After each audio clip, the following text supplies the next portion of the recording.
All right. Here we are. Impact and Influence Radio right here on Opera. And today's show is brought to you by Blinds of Sacramento. Sacramento's complete solution window covering experts. Give them a call, 916-790-8689 or blindsofsacramento.com. Now today, we're hanging out with Judy Young, accomplished career coaching and accomplishedcareer.com. We're going to be learning about what's going on out there in the job world. How you doing, my dear? I'm doing great. How are you? I'm good. Thank you for being here. My pleasure. Where did we meet at? We met at a networking event in Roseville. Oh, yes. At the golf place. Yes. It's so funny. That room adjacent to us is literally one of those places. Is it? Yeah. That's awesome. It's so funny. Yeah. That was a cool venue. It was. I hadn't been there before. That was actually a really good event. Yeah. That was like a very fruitful one. Yeah. Vince puts on a lot of really, really great events. That was one of Vince's events. Yeah. He does a heck of a job. He really does. He's really committed to it. I've known him for about 5 years. Okay. So, yeah, getting out to his events is always a good time. Yeah. We go to, 15 or so events a month. And what I have found is the smaller events typically do really, really good. In the bigger events, there's just too many people, so you can't, and you're yelling and all those things. Yeah. But I've noticed that Vince is almost the opposite of that. You get really, really good contacts at his events. That's great. I don't know what it is. It's just, I think it's the people he surrounds himself with is just better people. Yeah, he's out in the community a lot. Is that what it is? Yeah. All right, so we're going to be talking about you and what's going on. So what is happening out there in the job world? Well, layoffs. Is that really what's happening? I mean, is it really, really layoffs, or is it people that are they wanting to branch out and do their own thing? Well, in my practice, it's people who are struggling landing work. That's my client. That's who I'm working with. I think because we've just had so many layoffs in recent years, it's gonna leave a mark, right? And people are just finding that applying online is no longer working. It's not uncommon for me to hear from a new client that they've applied for 200 jobs without an interview. Are they doing something wrong? Well, a lot of times it's not about qualifications. I'm completely naive to this because I am, as they say, chronically unemployable. Which is why you have a business. I tried. The business game is not easy. It's not easy at all. And so there was a point in my career about 15, 20 years ago where I said, you know what, I'm going to get a job doing mortgages. So I got a job doing mortgages, and I did exceptionally well, but I got called into the office frequently saying, Quinn, this is not Quinn Mortgage. And so eventually I left and I went into the car business, and then I get pulled aside and they're like, this is not Quinn Motors. And after like the third or fourth time this happened, and they literally said the same thing. It was almost like they all sat down together before they all yelled at me. I was like, I know what you're going to say. I got it. Okay.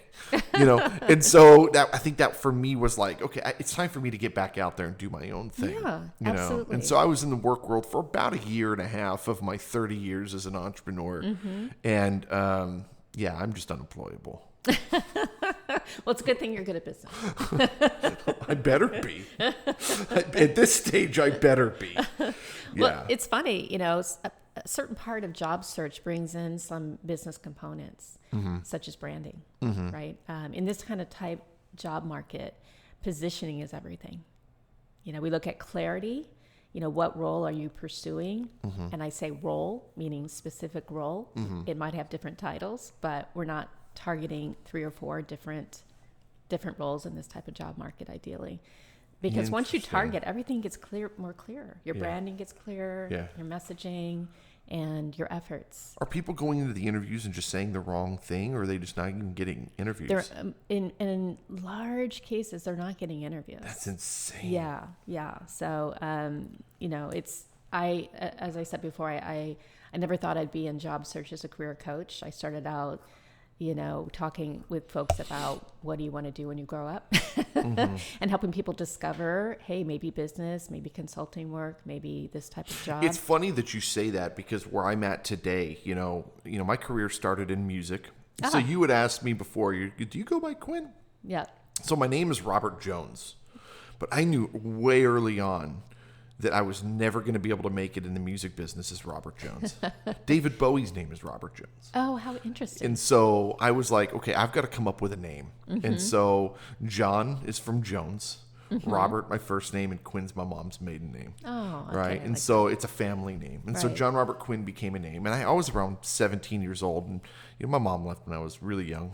So I called my mom one day and I'm like, I got a stage name, Mom. I'm going to be a rock star, And she, what's the name? So I tell her and she's like, oh, that's really nice. So what does she do? She goes to Grandma and tells Grandma. And so Grandma says, oh, there's a John Robert Quinn in the family. And so, he was buried at blah, blah, blah, blah, blah. And so they went to the grave plot. It's a family name. So I've carried that legacy. And all these years later, it's been 30 years. I'm still doing the John Robert Quinn brand and all of these things. That's And nice. so, So the reason why people call me Quinn is my career started in music. So I was doing a concert on television, and I was doing this crazy guitar solo, and somebody yelled out, Quinn! And in that moment, I swear to God, that's how it happened. In that moment, everyone just called me Quinn. It was the weirdest thing, because they called me Rob before that. Yeah. But nobody ever called me Rob again. It was the weirdest thing. You just rolled with it. I wasn't going to correct them. Right. People would introduce me as Quinn because they saw the guy playing the guitar because the guy yelled out Quinn. It was just the weirdest thing, and just everyone called me Quinn. And when I got married, all the document stuff and everything says Quinn on it. It's just that's what I go by. Yeah. It's the weirdest thing. That's fun. It I is love that. fun. Yeah. That's my mom's name. Yeah. So, who are you outside? I've told you what I do, and I told you who I am. Who are you outside of work? So I am a mom to a 17-year-old son. His birthday was yesterday, actually. Happy birthday. Yep. And I also have a stepson who's 17. So we have a busy household with 2 teenagers. And my husband, we got married 2 years ago. We've known each other for a long time, but he actually lives in the Bay Area, 2.5 hours away. So that make things difficult? Secret to a happy marriage. We see each other on weekends. Actually, you know what's funny about that is, so when I did mortgages, we had this guy who he goes, yeah, I need to refinance my house. I said, sure. So we work all the numbers. And so he's like, I might want to refinance my other one. And I was like, let's look at it. Give me the address. He goes, it's just next door.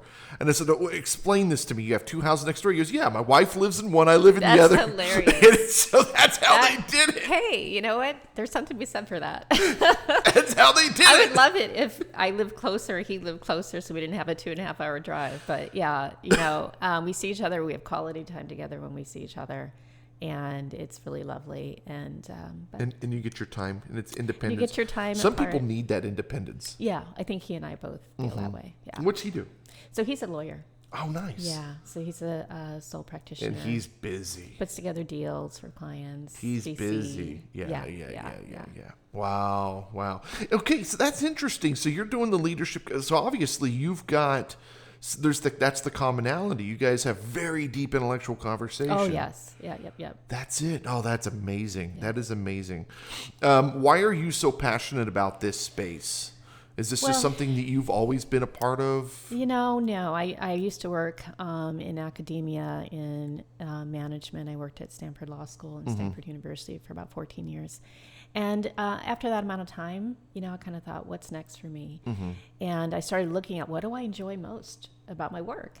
And what it is the conversations I was having with direct reports about their careers. Sometimes the jobs they were in were a career for them, and oftentimes it was a stepping stone to something else. And so we had really frank conversations that helped me as a manager. I really wanted to know when they would be leaving. And also I just got really good results. It really improved teamwork and productivity, knowing that they were that supported in their work, and then also I just loved having those conversations. So that's what I leaned into, and very interesting. Decided I wanted to go into coaching and in the career space. And I just love helping people. I've always been that way. Yeah, I think that's where I was going with this is that, when I started this, I wanted to be a rock star and have the Ferrari and live in Beverly Hills and like just, all the crap that kids want. And then, the longer you are in this, the less you want those things. Yeah. You want less problems, less bills, less bills, less Ease and bills. flow. Yes. And as you get crave older, that. you just want life to be easier. And I think Yes. that's why we just settle for, like, I drive a Buick now and just don't care, and it's like, I used to have Porsches and it was like, oh my God, my hair had to be perfect. And now I look in the mirror and I go, it's fine. We just get to a certain point where it's like, it's not about me anymore. So when the people are coming in, like I can charge a lot of money for these shows. These shows get a lot of traffic, but I don't need to. Right. And so I bring the people in. For me, it's like, I'm trying to help you guys get where you want to get. Yeah, That's what makes me feel good. I'm assuming that's kind of where you're at with. Oh, absolutely. Yeah. You get to a certain point, you have enough crap. You don't need any more crap. I like to do a certain amount of pro bono work, in the community, helping leaders and nonprofits sometimes. I do what I can in that regard because I just want to pay it forward. And also, I have a private practice as well for my coaching. So now, types of clients. What types of clients are you looking for? So I work with all types. People early to their career, people senior in their career. I would say most of the time I'm working with mid-career professionals.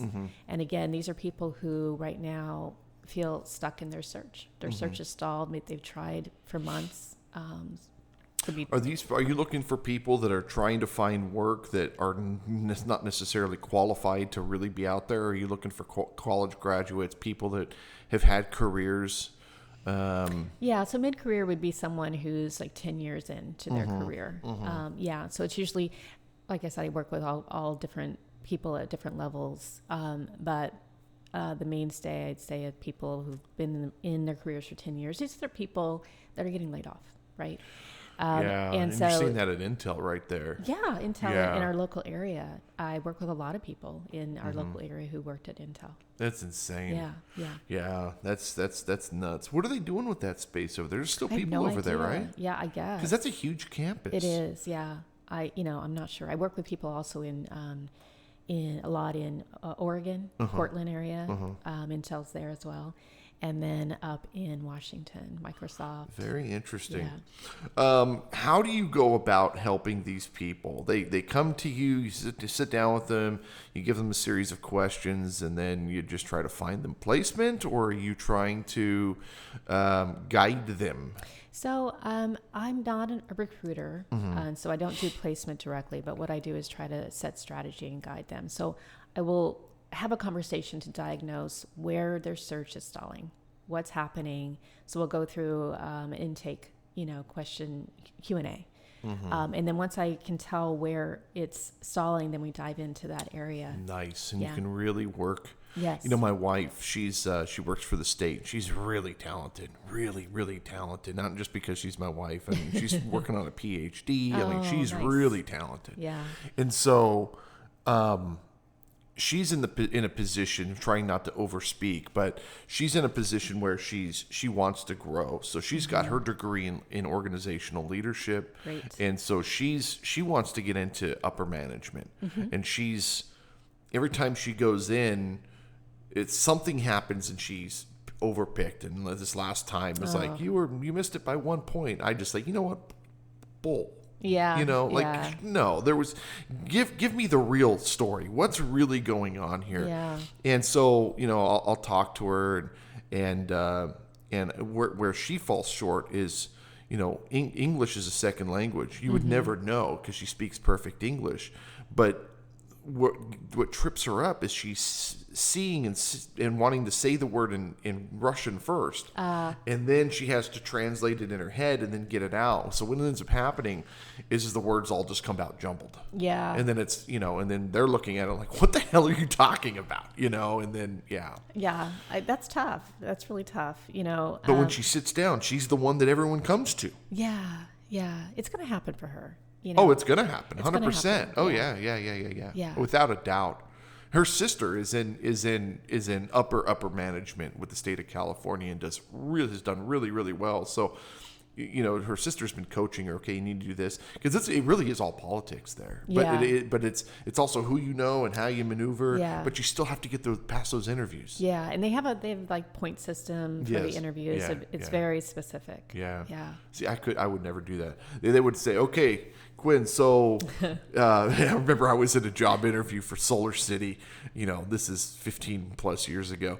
And I'm in this job for Solar City. And I'm like, okay, so tell me, if we gave you this metrics, how would you be able to hit this metrics? And I go, I'm number one in freaking sales. Do you want the deal done or not? I'll just get it done. Of course, that's not what they want. But when you're in that space, that's you just get the job done. I don't know the words. Right. I don't know what you want. You want it done, we'll get it done. Do the words really matter? But it is. I was number one in sales, and it was the same freaking company, just different leaderships. In mortgage companies, see what happened was. Elon Musk went and started that Solar City with his nephews or cousins or somebody, and so I was working at Paramount Equity Mortgage, and Paramount got bought by Solar City because Paramount had the call system, but I was the number one cold caller in the nation. And so and Paramount was being dissolved. So I was going over to Solar City, and they were like, so how, I had to go through all the nonsense. And I'm like, dude, just put me on the phone. I mean, look at my numbers. Yeah, it was funny. But no, I didn't get the job. Oh, how long ago was that? Well, 15 years ago. Okay. Yeah, it's been a long time. Yeah, we ended up, what was actually funny is I got approached to build our first radio show, like, right after that. And it was just, I never looked back. Yeah, they told me, they said, yeah, you got 2 weeks, you need to get everything done, we'll get you on the air in 2 weeks. I said, I need 3. They said, you have 2, and I took 3, and we went to air, and then a year later we were number 1 FM radio. And really the rest is history. But it was the sales. It was all the sales. You have to know how to create that X equals X equals X. How many calls are you going to make? What are you going to do on those calls? How do you line the people up? Similar with the job search. It's the same thing. Yeah. And then it's what are you getting at the back end? It's people think X equals X equals X equals X is the how many calls I'm going to make, how many deals I'm going to make, but it's what you're doing inside those calls that get those deals done. Yes. And so that was where I had the advantage. Right. Yeah. Absolutely. Before we start to get out of here, how is AI changing everything? Oh, AI is changing everything in large ways. First of all, AI really has broken the hiring process in a lot of ways. We have fake resumes out there generated by AI. Yeah, but you could read those. You could. I every time I see a post online, I go, God, that's just ChatGPT. It doesn't sound human. I know, but you also have people using. There's also fake jobs that AI is generating for that candidates get sucked into and realize it's fake and wasted a lot of time. So it's hard for recruiters to know who's real and who's not because a lot of people are naturally using AI to help them write their resumes because it sounds so polished and beautiful, but it's lacking. To me, it just sounds like AI. It's lacking the specificity, right? It's lacking, the specifics that make them, really good at what they do. We use AI for the magazine, and there's ways to use it in a job search. We want to use it for efficiency. We don't want to say, write this. We want to say, give me ideas. Let's brainstorm ideas for X. What I do is I'll write something and I'll go tighten it up. Yeah. And then it tightens it up, but it's still me talking. Exactly. Yeah. So it really matters how we're prompting AI to get the results that are going to help your resume stand out. When I see resumes written by AI, I say, let's rewrite this in your language. Well, it's crazy because every time I see these posts, and you're going to know exactly what I'm talking about, it'll say it's not delivery, it's driven. Dude, why does everything have to have that same pattern? Yes. And so I see patterns. I'm a patterns guy. And so I see patterns, and then, we're pulling through the garage, coming home the other night, and I go, 61 white cars. That's how my brain. Oh, wow. It's weird, man. I know whose cars are their car tags are expired. I know how many cars in the garage have out of state plates. Wow. I know who's moved in, who hasn't moved their car. My brain sees that stuff. It's very weird. Wow, that's interesting. It's very weird. It's extremely autistic. I'm learning more as I get older that I'm a very autistic person. I was going to say, it sounds a little Rain Man, but I'm learning. No, I'm learning that I'm a high functioning autistic. Yeah, I never realized it until I started building all this and looking at how we're piecing, because I've been doing all the coding for our platform and everything also, and just my brain sees the patterns It's not normal That's stuff. really normal. But I mean, the thing is, can your brain operate that way and you not be autistic? So when I was 6 years old, I sat at a piano for the first time and started playing the piano. Mm-hmm. And then when I was 14, I picked up the guitar. Within a year, I was cutting albums. And so if you're familiar with like Joe Satriani, do you know Joe Satriani music? So when I was 16 years old, I was introduced to Joe Satriani music. And so I go and I get a cheap guitar. And within a year, I'm playing Satriani music. And see, this is the most advanced guitar playing on the planet. Yeah. But I'm able to sit there and hear the notes. So I go, and I just know where they are. Wow. And so, within a couple of years, I could go, okay, bing. And then I would go, bing. I would know where that note was on the guitar by music by ear. By the pattern. Yeah. By the shapes. And I see colors. Oh, wow. Yeah, it's weird. Like I hear colors. Like when I play Sudoku, or Sudoku or whatever the heck it's called, I could finish a board in like a minute to 2 minutes because the number 4 looks like peanut butter. Explain that to me. Wow, I have heard of this. Yeah. It's so weird. Yeah. The 3 looks like jelly. And so I know that the 3 and the 4, the peanut butter and the jelly go together. So I know that they're going to be here and here. It's just very weird. You can't explain it. You can't explain it. It's very bizarre. Wow. I love that. And it I want some of that. It works against you when you're trying to find a job. And they're like, explain to me why. I go, because the peanut butter is number 4. And they're like, what are you talking about? What's so cool, Quinn, is you found your lane, right? You don't need the job. You found your lane. Stay in your lane. Yeah. It's one of the things I tell everybody, stay in your lane. That's what I say too. Like, find your lane. Don't try to have 3 lanes at one time. Find your lane. People are going to listen to that and go, oh my God, the guy's nuts. Yes, you have no idea. Yeah. Mm-hmm. Or brilliant. My partner Frank, he started as a client of mine, and now he's just like my best friend. And he's 74 years old, and I'm like, dude, you got to see this. It's genius. And he goes, you're not a genius. And I go, but it's genius. He goes, Elon Musk is a genius. You're not a genius. He refuses to say it. And I know for a fact that if I pass before him, he will call me a genius at my funeral. I know I'll get it out of him. All right. So Judy Young, let's see, accomplishedcareer.com, 650-279-3421, 650-279-3421. Anything you want to add before we get out of here? Tip on resumes, top third, show your value and alignment right away. Interesting. Mm-hmm. Recruiters are scanning, they're not reading, and they have a checklist of skills that they need to see in order to schedule an interview. And you want them to go check, check, check really quickly. I think that it's so funny. Now I want to get into a whole nother conversation. We don't have time for that. But value is very important. Value is money. Yes. And so people think that money is a tool. People think that money is this or money is currency. Money's nothing. Money is just an exchange of value for value. That's right. And so before we had money, we had a barter system, and you would trade one thing for another thing, and that's just the way they did it. You were valuable here, they were valuable there. You traded, now you both have what you need. That's all it is. Mm-hmm. And so when you're trying to go find a job, if you're not valuable to them, they're not going to hire you. You don't get interviews. It's about positioning. Yes. Mm-hmm. Why do they want to give you what you want, which is money, which is value, if you're not able to give or show them what you can give them? Positioning, who you are, what you do, and why it matters to the employer. There you go. All right. There you have it. accomplishedcareer.com, 650-279-3421. Judy, thank you so much for being here. It's been a blast. Thanks, Absolutely. And thank you guys so much for listening. We'll see you next time. Bye-bye.